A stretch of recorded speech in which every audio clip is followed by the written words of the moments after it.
6 अगस्त 1945 की सुबह के तकरीबन 7 बजे जापानी सेना को रडार पर दक्षिण में कुछ हलचल दिखाई देती है।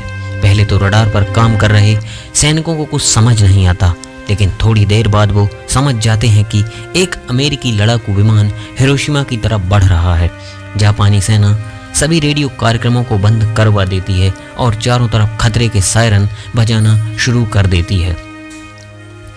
अगर यहाँ पर जापानी सेना चाहती तो अपने कुछ विमान बेचकर उस अमेरिकी विमान को रोक भी सकती थी, लेकिन 1945 तक आते आते विश्व युद्ध के कारण जापान की आर्थिक स्थिति इतनी खराब हो चुकी थी कि अब उसके पास विमानों को चलाने के लिए पेट्रोल भी नहीं बचा था। दोनों साथी हार चुके थे, लेकिन जापान अब भी हार मानने को तैयार नहीं था। तो बने रहिए वीडियो के एंड तक। इस वक्त तक आते आते जापान की हालत काफी खराब हो चुकी थी। जापान में खाने पीने की कमी हो चुकी थी, लोग भूख से मर रहे थे, दुकानों में राशन खत्म हो चुका था, पेट्रोल के भाव आसमान छू रहे थे। एक आम जापानी नागरिक की आर्थिक स्थिति इतनी खराब हो गई थी कि जापान की सड़कों पर अब कोई पर्सनल कार नहीं दिखती। सड़कों पर चारों तरफ बस पैदल चलते लोग और मिलिट्री व्हीकल ही दिखाई देते थे। 6 अगस्त 1945 की उस सुबह जब अमेरिका का वो लड़ाकू विमान हिरोशिमा के आसमान से वापस चला गया तो जापानी सेना को लगा कि यह विमान युद्ध की स्थिति का जायजा लेने आया होगा। जापानी अधिकारियों का यह अनुमान सही भी था, लेकिन उन्हें नहीं पता था कि विमान युद्ध की स्थिति का नहीं बल्कि मौसम का जायजा लेने आया था। विमान वापस लौट जाता है तो जापानी अधिकारी चैन की सांस लेते हैं, लेकिन थोड़ी ही देर बाद सुबह के तकरीबन 8 बजे दक्षिण से एक और विमान आता है। जापानी सेना इस विमान को रोक सकती थी, लेकिन उन्हें लगा कि यह विमान भी पहले की तरह बस स्थिति का जायजा लेने आया होगा। पर उन्हें क्या पता था कि यह विमान उनकी मौत का फरमान लेकर आया था।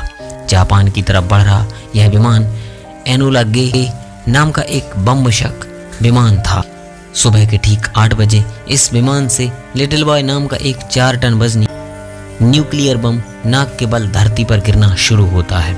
इस बम का लक्ष्य हिरोशिमा का ऑय ब्रिज था, लेकिन हवा इतनी तेज चल रही थी कि यह बम अपने लक्ष्य से 250 मीटर दूर सीमा सर्जिकल हॉस्पिटल पर जाकर गिरता है। इस बम को धरती पर पहुंचने में 43 सेकंड का समय लगता है। इस बम की शक्ति 15,000 TNT के बराबर थी और जब यह फटा तब तापमान 4000 डिग्री सेंटीग्रेड तक पहुंच गया था। उस बम के फटते ही इतनी तेज रोशनी हुई कि मानो सूरज ही धरती पर आ गया हो। विस्फोट इतना भयानक था कि कुछ ही पल में कंक्रीट से बनी इमारतों को छोड़कर धरती पर मौजूद हर चीज धुआं बन गई। जिस जगह विस्फोट हुआ उसके 15 किलोमीटर के दायरे में आने वाली हर इमारत के शीशे चकनाचूर हो गए। सिर्फ कुछ ही पलों में हिरोशिमा शहर की अधिकतर इमारतें धराशायी हो गईं। उस वक्त देखने में ऐसा लग रहा था मानो हिरोशिमा में आग का तूफान आ गया हो। सिर्फ कुछ सेकंड पहले जिस हिरोशिमा की आबादी लाखों में थी, अब मात्र हजारों में रह गई थी। अमेरिका के हमले के सामने पूरे हिरोशिमा और जापान ने दम तोड़ दिया, लेकिन अमेरिका के नापाक मंसूबे अब भी पूरे नहीं हुए थे। इस हमले के ठीक 3 दिन बाद 9 अगस्त की सुबह अमेरिका एक बार फिर जापान के ही एक और शहर नागासाकी पर ऐसा ही एक और परमाणु हमला करता है। पहले यह हमला जापान के औद्योगिक शहर कुकुरा पर होने वाला था, लेकिन मौसम खराब होने के कारण हमले की जगह को बदलकर कुकुरा की जगह नागासाकी कर दिया गया।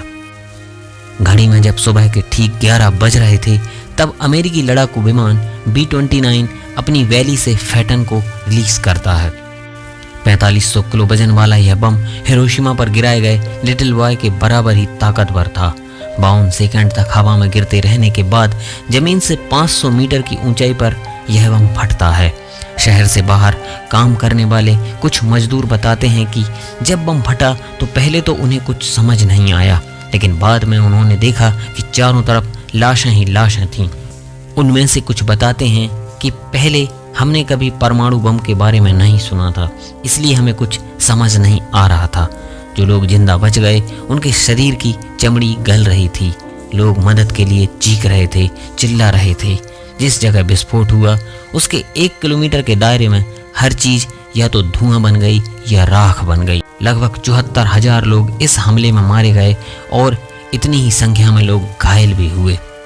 हिरोशिमा और नागासाकी पर हुए परमाणु हमले और 8 अगस्त को सोवियत यूनियन ने भी जब जापान के खिलाफ मोर्चा खोल दिया तो जापान ने हार मानकर 6 दिन के बाद आत्मसमर्पण कर दिया और इसी के साथ द्वितीय विश्व युद्ध की भी समाप्ति हो गई। यह युद्ध भले ही उसी दिन समाप्त हो गया, लेकिन इसने हिरोशिमा और नागासाकी को इतने बड़े जख्म दिए कि जिनकी कल्पना हम कर भी नहीं सकते। हिरोशिमा और नागासाकी पर हुए इन हमलों पर गांधी जी की यह बात बिल्कुल सटीक बैठती है, an eye for an eye makes the whole world blind. दोस्तों, आज के वीडियो में बस इतना ही। जय हिंद।